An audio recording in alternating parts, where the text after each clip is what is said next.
In a sun-drenched village surrounded by whispering palms and crimson hills, Grace gave birth to twin boys in the old maternity hut behind the church.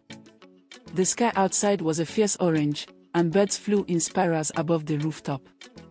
David, her husband, waited nervously just outside, his hands clasped and forehead damp. He prayed with a shaky voice, whispering for strength, whispering for joy. When the midwife emerged, her hands holding two tightly wrapped bundles, her face was unreadable.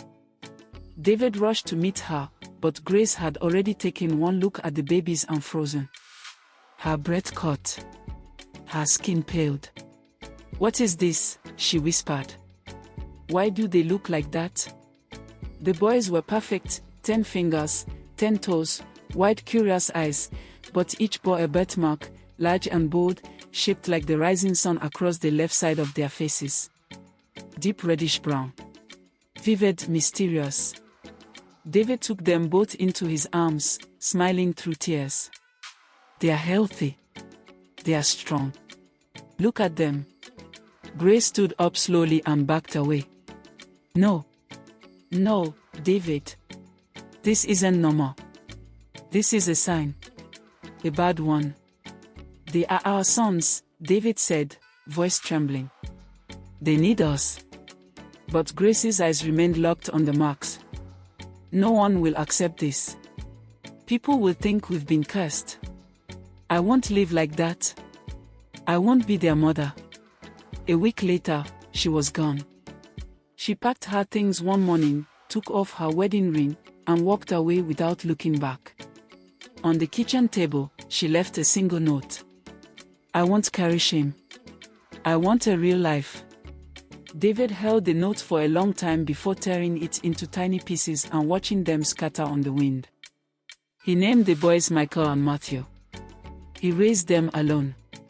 He didn't have much: a small farm, a weathered home, a bicycle with one walking brake, but what he lacked in wealth, he made up for in love. Every night, he sang the same lullaby while rocking them. "You were kissed by the sun, my sons. You were chosen to shine." The village, however, wasn't kind. People stared when David walked down the road with the twins strapped to his chest. Mothers pulled their children away. Whispers followed them like shadows. "They say the boys are cursed.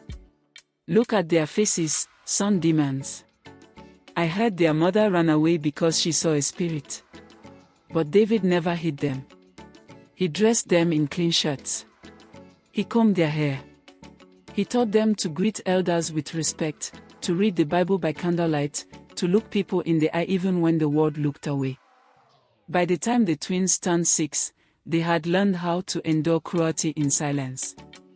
They never asked where their mother was. They only watched their father with admiration, following him to the farm, mimicking his every move. School was another battlefield. The children there weren't just cruel, they were relentless. They called them Fireface, Ghost Twins, Demon Boys. Teachers ignored them. One even refused to touch their notebooks. Then came Miss Clara. She arrived on a dusty Monday morning, fresh out of university, with a scarf wrapped around her head and hope in her eyes. Her first lesson was interrupted by whispers and snickering.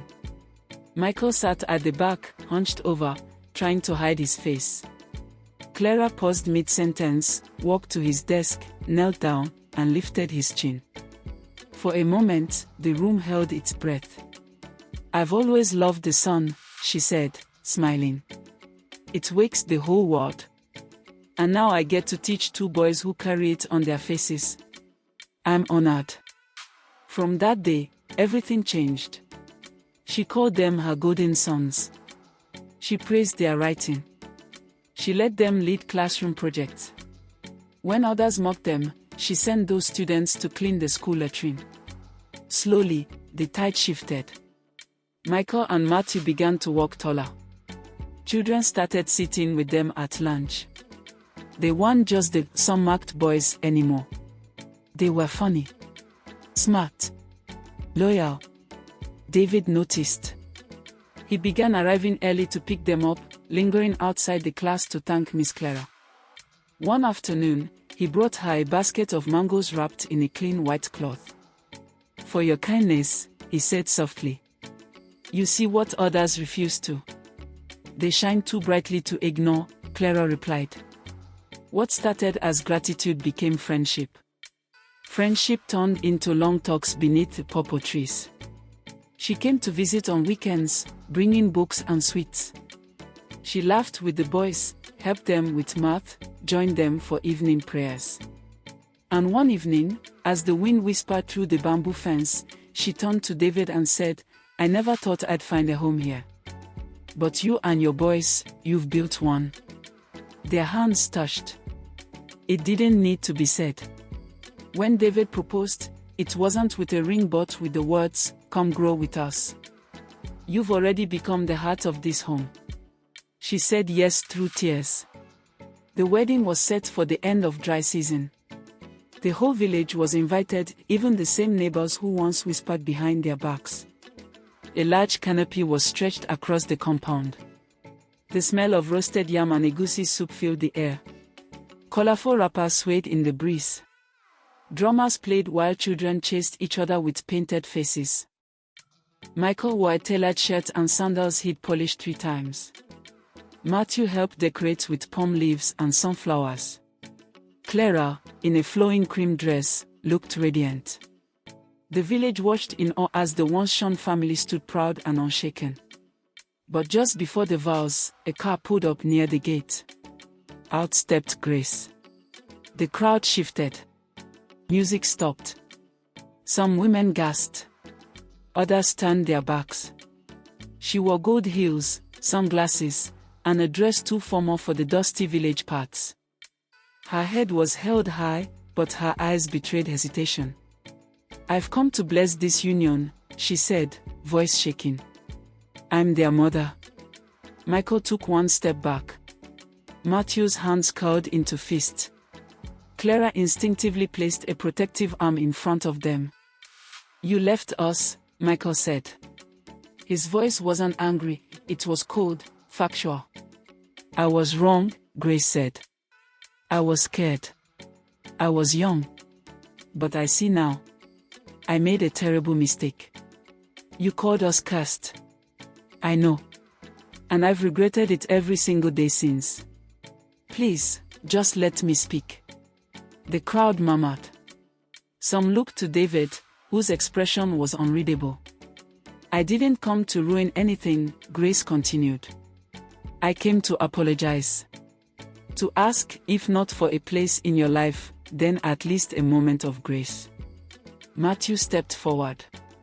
"We waited for years. We cried ourselves to sleep asking what we did wrong. You were our first heartbreak. And now you think you can step in and be part of the healing." Tears ran down Grace's face. "You're right. I don't deserve it. But I had to try." David looked at her for a long time. The silence stretched. "You chose to leave," he finally said. "We chose to leave." He turned to the 2 elderly men acting as security. They gently led Grace toward the road. She didn't resist. As she reached the edge of the compound, she turned to Clara. "Thank you," she whispered.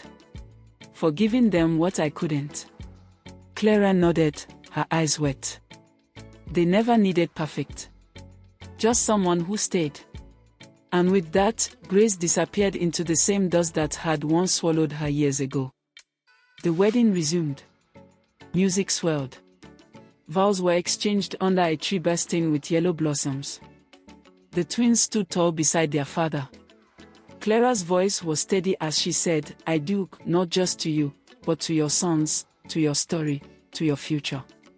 That night, as drums echoed and the stars burned above, David held Clara close and whispered, "We made it." Years passed like the wind sweeping through the cassava fields.